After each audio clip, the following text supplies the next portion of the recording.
마음속 주머니 이화중학교 백지형. 나는 오늘 이 하얀 종이에 내가 15년 동안 쌓아온 나의 마음속 주머니의 이야기들로 가득 채워 이 글을 읽고 계시는 독자분들께 들려드리고 싶어 연필을 잡게 되었다.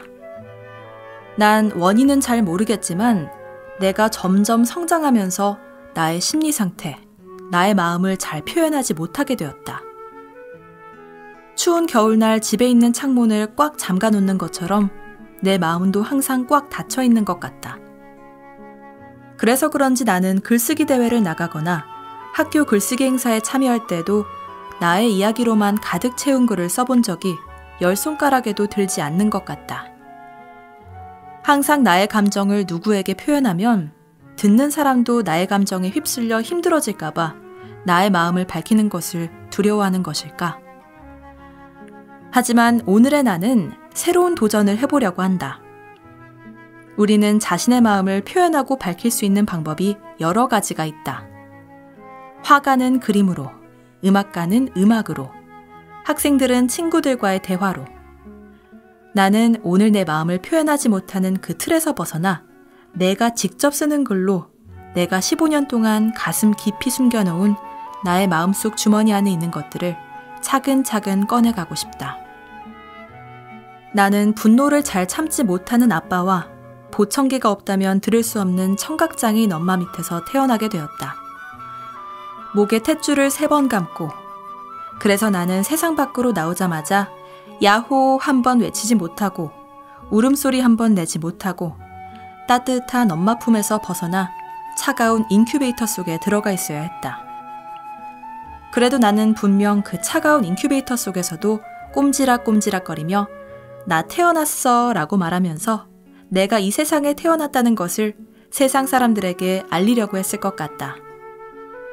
그리고 난 하필 4월 1일 만우절에 태어나 엄마는 날 출산했다는 기쁜 소식을 알리고 싶었지만 따뜻한 말 축하해가 아닌 뭐라노 만우절이라고 뻥치나 라는 차가운 말을 들었을 엄마에게 아직까지도 죄송스러운 마음을 가지고 있다. 여기까지가 나의 탄생설이었고 지금부터는 나의 15년 삶에 대해 소개해보려고 한다. 시작하기에 앞서 앞에서 말했듯이 나에게는 분노를 잘 참지 못하는 아빠가 있다. 물론 평소에는 그 누구보다도 자상하시고 나를 소중하게 대하고 아껴주시는 듬직한 아빠지만 화를 내실 때는 듬직한 아빠 모습은 바람이 강하게 부는 날 구름처럼 휙 사라진 채 내가 처음 보는 사람이 서 있다. 내가 태어나기 전 우리 오빠는 3살도 되지 않은 어린 나이에 그 공포감과 두려움에 맞서 싸워야만 했다. 하지만 내가 태어나고 우리 오빠와 나는 서로를 믿고 의지하며 공포감과 두려움의 싸움에서 승리할 수 있었다. 내가 공포감에 휩쓸려 있을 때 우리 오빠는 나의 손을 꼭 잡고 지영아, 괜찮아, 괜찮아질 거야 라고 말하며 항상 나를 안심시켜 주었다. 하지만 꼭 붙잡은 오빠의 손에는 떨림이 느껴졌고 오빠의 눈망울 속에는 반짝반짝 빛나는 보석이 가득 맺혀 있었다. 그렇게 우리 둘은 유아기 시절을 보내고 나름 평범하고 행복한 삶을 보내고 있는 것 같았다. 하지만 어느 날부터 나는 내 모습이 익숙하지 않고 낯설어지기 시작했다. 항상 내 얼굴에는 순수하고 해맑은 웃음이 가득 차 있었는데 어느 날부터는 불안함과 두려움이 가득한 웃음을 짓고 있었다. 내가 유아기 시절 아빠에게 예의가 없다고 혼나는 것은 기본이었고 너무 시끄럽다고 혼나는 것도 당연한 일이었다. 하루는 무슨 이유 때문인지는 몰라도 아주 컴컴한 희망 한 조각도 보이지 않는 어두운 방에 아빠가 날 넣고 문을 잠근 적이 있다. 지금이라면 불을 켜고 방문을 열기만 하면 되는 그 간단한 일이 어린 나에게는 너무나 큰 공포였다. 숨은 잘 쉬어지지 않고 턱 막히며 손은 화상을 입은 것처럼 덜덜덜 떨렸다. 또 4-5살밖에 되지 않은 어린 나이로 키가 닿지 않아 전등을 켤 수도 없었고 너무나 큰 공포감에 문 여는 방법도 잊은 채 엄마가 오기를 바라며 희망도 빛도 한 줄기 없는 방에서 엉엉 우는 일밖에 할 수 없었다. 사실 이 일은 2, 3분도 되지 않아 엄마가 달려와 마무리되었다. 그런데도 나는 아직까지도 폐소공포증을 겪고 있고 어두운 곳에 가는 것을 싫어하며 초등학교를 졸업하기 전까지는 어두운 밤에 잠을 자지 못해 항상 전등을 켜고 자야만 했다. 이렇게 이 일은 나의 마음속 깊이 아픔의 주머니에 들어가 있다. 우리 아빠는 또 우는 것을 매우 싫어한다. 아빠가 제일 싫어하는 행동 중 딱 한 가지를 골라보라고 하면 우는 것을 고를 정도로 우는 행동을 제일로 싫어하며 가장 많이 혼나는 행동이다.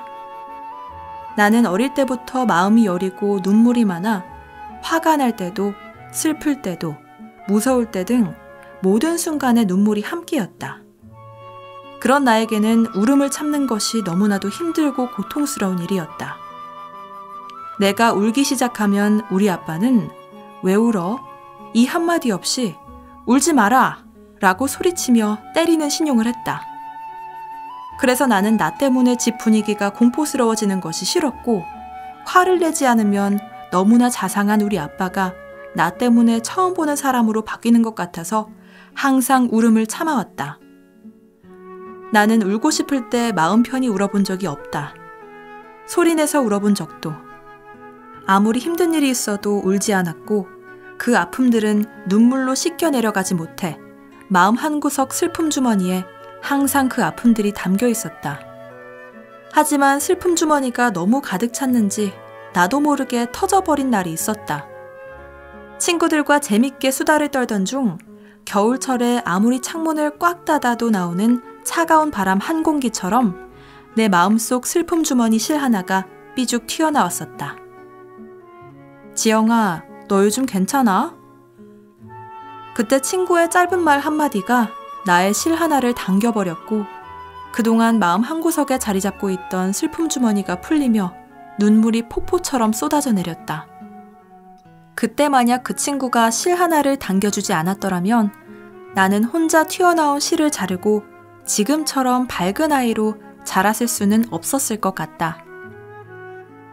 나는 항상 마음속 깊이 슬픔, 아픔의 주머니들이 있었는데 오늘 나의 손으로 직접 글을 쓰며 나의 마음속 짐들을 꺼낼 수 있어 좋았다.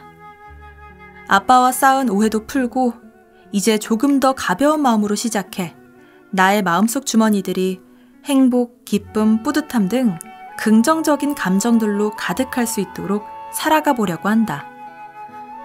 이 글을 읽고 계시는 독자분들의 마음속 주머니 짐들도 긍정적인 감정들로 가득 차기를 바라며 이상 이 글을 마무리한다.